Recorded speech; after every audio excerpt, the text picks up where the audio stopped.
இயேசு கிறிஸ்துவின் நாமத்தினாலே உங்கள் யாவருக்கும் என் அன்பின் வாழ்த்துக்களை தெரிவித்துக் கொள்கிறேன். இந்த நாளில் truth for the world channel மூலமாக உங்களை சந்திப்பதில் நான் மகிழ்ச்சி அடைகிறேன்.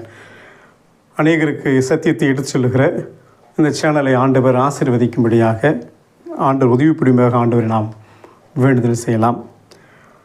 உயிர்த்தெழுந்த திருநாளை அனுசரித்திருக்கிற நாம் ஆண்டவர் மக்களுக்கு அநேக முறை காட்சியளித்திருக்கிறார் என்பதை பார்க்கிறோம். பெண்களுக்கு அவர் தரிசனமானார், தொடர்ந்து அவருடைய சீடர்களுக்கு அவர் தரிசனமானார். தரிசனமான ஆண்டவர் தொடர்ந்து அவர்களோடு கூட இடைப்படுகிற ஆண்டவராக இருந்தார். நாம் யோவான் எழுதின சுவிசேஷம் 20ஆம் அதிகாரத்தை வாசிக்கிற பொழுது 1-14 வசனங்களை நாம் பார்த்தோமானால் அங்கே ஆண்டவர் அவளோடு கூட மேல் வீட்டு அறையில் இருந்த பொழுது ஆண்டவர் தரிசனமாக இருக்கிறார். பூட்டி அறையில் ஆண்டவர் தரிசனமான ஆண்டவராக இருக்கிறார். அங்கே தோமா சொல்லுகிறான், நான் அவருடைய விழாவில் என்னுடைய விரலை போட்டால் ஒழிய நம்ப மாட்டேன். இந்த சூழ்நிலையில் நாம் 21ஆம் அதிகாரம் 1-14 வரை வாசிக்கிற பொழுது அநேக காரியங்களை வெளிப்படுத்தி பார்க்கலாம்.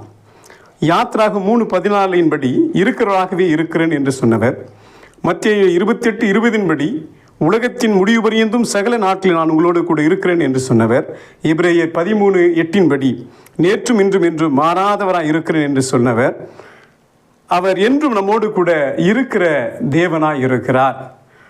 நாம் இவரை கடவுள் என்று சொல்லுகிறோம், ஆண்டவர் என்று சொல்லுகிறோம். ஆனால் யெகோவா கர்த்தர் நம்மோடு கூட இருக்கிறார் என்பதை நாம் பார்க்கப்படுகிறது.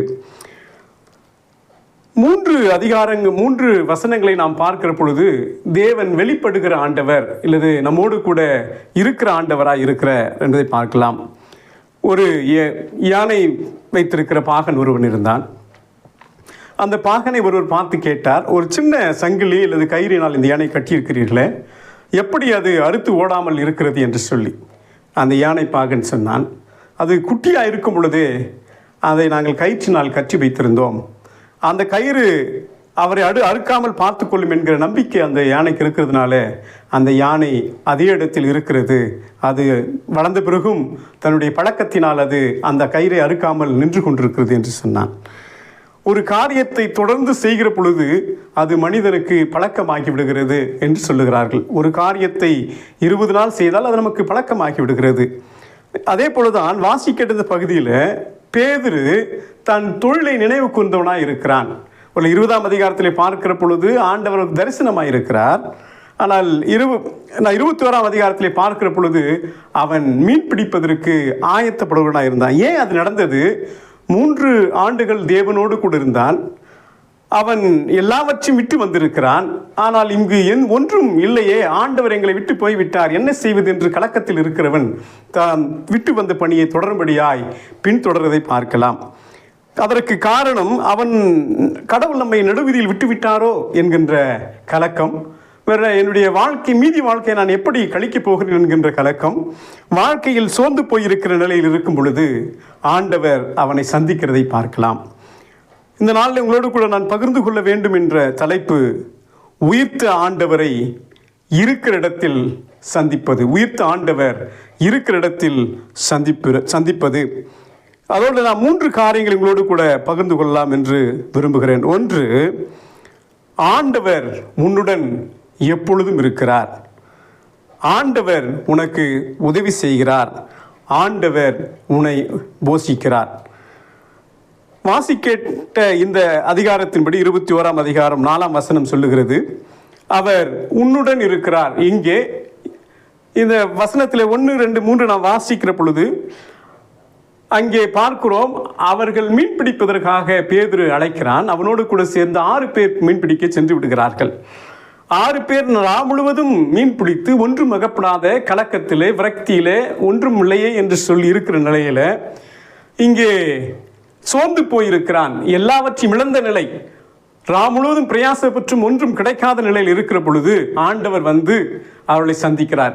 இருக்கிற இடங்களிலே ஆண்டவர் நம்மை சந்திக்கிற ஆண்டவராக இருக்கிறார். அவன் எங்கே பணியாற்றி கொண்டிருக்கிறானோ பணியிடங்களிலே தேவன் அவனை சந்தித்து அவனுக்கு சொல்லுகிறார், நீ வலதுபுறமாய் வலையை போடு. இது எதை நினைப்பூட்டுகிறது?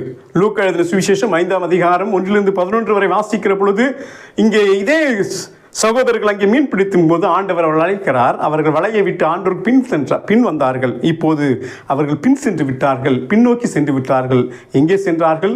மீன் பிடிப்பதற்கு, பழைய தொழிலுக்கு சென்று விட்டார்கள். அன்பான தேவனுடைய பிள்ளைகளே, ஆண்டவரிடத்தில் நாம் வருகிற பொழுது ஆண்டவரை நோக்கியே வர வேண்டுமே தவிர பின்னோக்கி பார்க்கிற அனுபவம் இருக்கக்கூடாது என்று சொல்லி நாம் உணர்ந்து கொள்ள அழைக்கப்படுகிறோம். அதுதான் ஒரு பக்தன் பாடுகிறான். அதாவது இயேசுவின் சிலுவை முன்னோக்கி பார்த்த நான் பின்னாலே செல்வதில்லை, அதை நோக்கியே நடப்பேன் என்று சொல்லுகிறான். அந்த அனுபவத்திற்குள்ள நாம் கடந்து வரும்படி ஆண்டவர் அழைக்கிறார். அங்கே ஆண்டவர் அவனோடு கூட வருகிறார். அங்கே கூட வந்து அவனோடு சொல்றார், நீ வலதுபுறமாய் வலையை போடு. அவன் எல்லாவற்றையும் விட்டு ஆண்டவரையும் மறந்து போனவன் இடத்துல அவன் சந்திக்கிற வேதம் சொல்லுகிறது, இது அவரை 3வது முறை சந்திக்கிற. ஏறக்குறைய 7 முறை ஆண்டவர் மற்றவர்களுக்கு எல்லாருக்கும் சேர்ந்து தரிசனமானார். இங்கே 3வது முறை அவனை சந்திக்கிற ஆண்டவராக இருக்கிறார். ஒரு நாம் இழந்து போன நிலையில் இருக்கிறோமா? ஒருவேளை வாழ்க்கையில விரக்தியான நிலையில் இருக்கிறோமா? எனக்கு சுகமில்லையே, என் வாழ்வை சுகமற்று இருக்கிறது என்ற நிலையில் இருக்கிறோமா? இன்னைக்கு உதவி செய்ய யாருமில்லை என்று சொல்லி கலங்கி இருக்கிறீர்களா? ஆண்டவர் உங்களுக்கு சொல்லுகிறார், நான் உன்னுடன் இருக்கிறேன், நான் உன்னை விட்டு விலகுவதும் இல்லை, கைவிடுவதும் இல்லை, சதா காலனோடு கூட இருக்கிறேன். அந்த ஆண்டவர் எப்பொழுது நம்மோடு கூட இருக்கிற நம்பிக்கையோடு கூட நாம் அவரை பின்பற்றுவது அவசியமாக இருக்கிறது. அப்போ நம்மோடு உடன் இருக்கிற ஆண்டவர் நமக்கு உதவி செய்கிற ஆண்டவராக இருக்கிறார். 21:6 சொல்லும் பொழுது ஆண்டவர் அவனுக்கு உதவி செய்கிறார். ஒருவேளை என்ன உதவி? அவன் சோர்ந்து போன நிலையில தூக்கி விடுகிற உதவி. வலையை போடுகிறான், மீன்கள் வலையை கிழிக்கத்தக்கதான மீன்கள் கிடைக்கிறது. அந்த மீன்களை பிடித்து மகிழ்ச்சியாக வருகிறான். அப்போது யோவான் சொல்கிறான், அவர் ஆண்டவர். அவன் ஐடென்டிஃபை பண்ணிட்டான், அவர் ஆண்டவர் என்று சொல்லி. அப்போது ஆண்டவர் நமக்கு உதவி செய்கிறவராக இருக்கிறார். இழந்த நிலையில் என்னுடைய ஜாப்ல ப்ரொமோஷனே இல்லை அப்படின்னு சொல்லி விரக்தியில் இருக்கிறோமா? ஒருவேளை எனக்கு உதவி செய்வார் யாருமில்லை என்கின்ற கலக்கத்தில் இருக்கிறீர்களா? ஆண்டவர் உதவி செய்வதற்கு நம்மோடு கூட இருக்கிறார். நீ எவ்வளவு கலக்கத்தில் இருந்தாலும், கைவிடப்பட்ட நிலையில் இருந்தாலும், சோர்ந்து போயிருந்தாலும், வேதனையின் மத்தியிலே ஊடே நீ கடந்து போனாலும் ஆண்டவர் உனக்கு உதவி செய்கிற ஆண்டவராக இருக்கிறார். அதான் சொல்றார், நான் உலகத்தின் முடிவு பரியந்தும் உன்னோடு இருக்கிறேன், ஒன்றும் உன்னை அணுகுவதில்லை. 3வது அதோடு இன்று 21:12 சொல்றார், அவர்களுக்கு ஆண்டவர் உணவை ஆயத்தப்படுத்தி வைத்திருந்தார். அப்போ ஆண்டவர் போஷிக்கிற ஆண்டவராக இருக்கிறதே நாம் பார்க்கலாம்.